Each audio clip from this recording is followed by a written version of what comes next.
PP9 Automobile ကနေပြီးတော့ကြိုဆိုပါရယ်။ Select ဒီတစ်ခါ SUV ရဲ့မှာဈေးနှုန်းတင်ပြီးတော့မှ performance လည်းအဆင်ပြေရဲ့ကားလေးတစ်စီးဖြစ်တဲ့ဒါမှမဟုတ်လေးကိုမိတ်ဆက်ပေးမှာဖြစ်ပါတယ်။ Select တူလိုက်ကြည့်ပေးပါဦးနော်။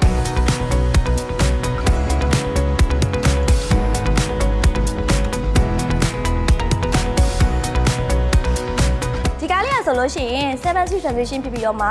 1.5 turbojet engine ကိုအသုံးပြုပေးထားပြီးတော့203 horsepower 300က9m ထိ performance ပေးဆက်နိုင်တဲ့ SUV တစ်စီးလည်းဖြစ်ပါတယ်။ Fuel tank အနေနဲ့ဆိုလို့ရှိရင်လည်း50 လီတာထိဆန်ပြီးတော့မှ fuel consumption ဆိုလို့ရှိရင်လည်းမလေးတို့100 km ကို 7.2 လီတာထိပဲစီးစားနှုန်းရှိပါတယ်။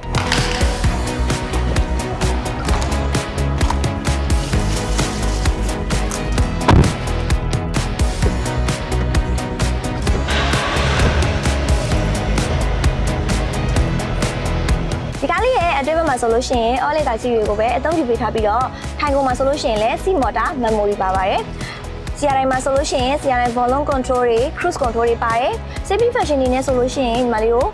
ဒီ downhill assist auto hold lane departure tire pressure စတဲ့ဟာတွေဖြစ်အောင်မှာ blind spot တွေပါတယ်။ပြီးတော့ဒီကားမှာဆိုလို့ရှိရင် wireless charger 360 camera နဲ့ panoramic sunroof လည်းထည့်သွင်းပေးထားပါသေးတယ်။နောက်ခန်းထဲမှာဆိုလို့ရှိရင်လည်း Leron နဲ့ Hero နဲ့ကျပြီးတော့မှလူ3ယောက်ကောင်းကောင်းစီးလို့ရတဲ့အနေထားပါ။အလဲဘက်မှာဆိုလို့ရှိရင်လက်တင်နဲ့ Amrest လေးလည်းပါမယ်။ပြီးတော့နောက်ခန်းသူတွေအတွက်လည်း aircon ပေါက်ပါတယ်။အောက်တင်မှုအတွက်ဆိုလို့ရှိရင်လည်း Type-C port နဲ့ USB port လေးလည်းထည့်ပေးထားပေးတယ်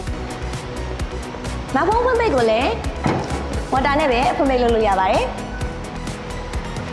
ပြီးတော့နောက်ခန်း cargo space ကျပြီးတော့မှပစ္စည်းကများတင်သွားလို့ရတဲ့အနေထားပါ။အခုဆွလဲမိတ်ဆက်ပေးခဲ့တဲ့ဒေါင်းမမိတ်ကလေးကိုစိတ်ဝင်စားလို့ဝယ်ယူချင်တယ်ဆိုလို့ရှိရင်ဆွလဲတို့ရဲ့ PP9 showroom မှာ